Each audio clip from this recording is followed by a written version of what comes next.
তো ফ্রেন্ডস, আজকে চলে এসেছি আমার রান্নাঘরে। দেখুন কি কি রান্না হবে।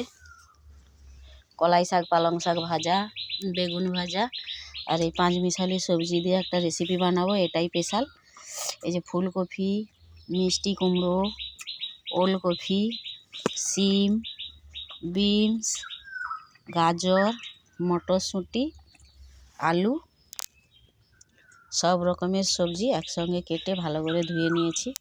আর এদিকে কড়াই বসিয়ে দিয়েছি। আজকে রান্নাটা ফোড়ন দিয়েই হবে, তাই জন্য জিরে আর কালো জিরে ফোড়ন দিয়ে দিচ্ছি, দুটো তেজপাতা, আর দিয়ে দিচ্ছি 5 ফোড়ন।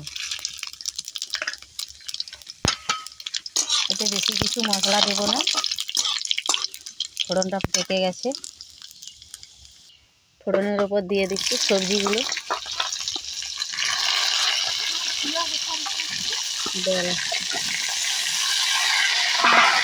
অনেকে অনেক রকম মশলা দিয়ে রান্না করেন, এইভাবে ফোড়ন দিয়ে অল্প তেল মশলা দিয়ে রান্না করবেন, দেখবেন কীরকম স্বাদটা লাগে। দারুণ স্বাদ লাগে খেতে। আমার তো বেশ ভালোই লাগে।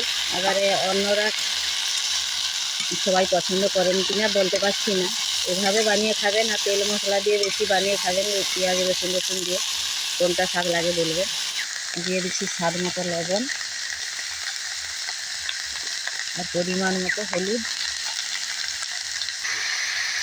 সবজিটা কষানো হয়ে আসছে, দিয়ে দিচ্ছি কেটে রাখা টমেটো আর চেরা কাঁচা লঙ্কা, আর রঙের জন্য একটু লঙ্কা গুঁড়ো দেবো।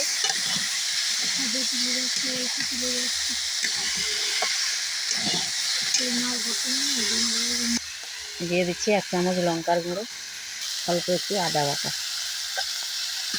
আর কিছু দেবো না, কষানো হয়ে গেছে, এবার জল দিয়ে দেবো। আমি ভাবি যে এইগুলো ভাবি যাবে, এইগুলো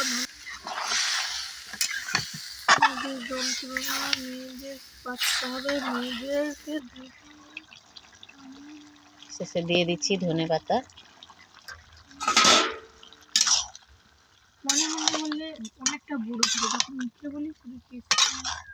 দেখুন সমস্ত কিছু সবজি সেদ্ধ হয়ে গেছে, আর রসাটাও মরে গেছে।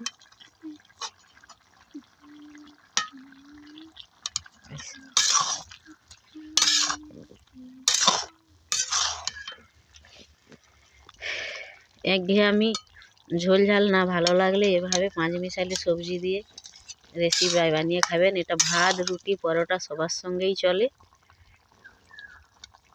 আর হেলদিও। খুব অল্প তেল মশলায় বানানো।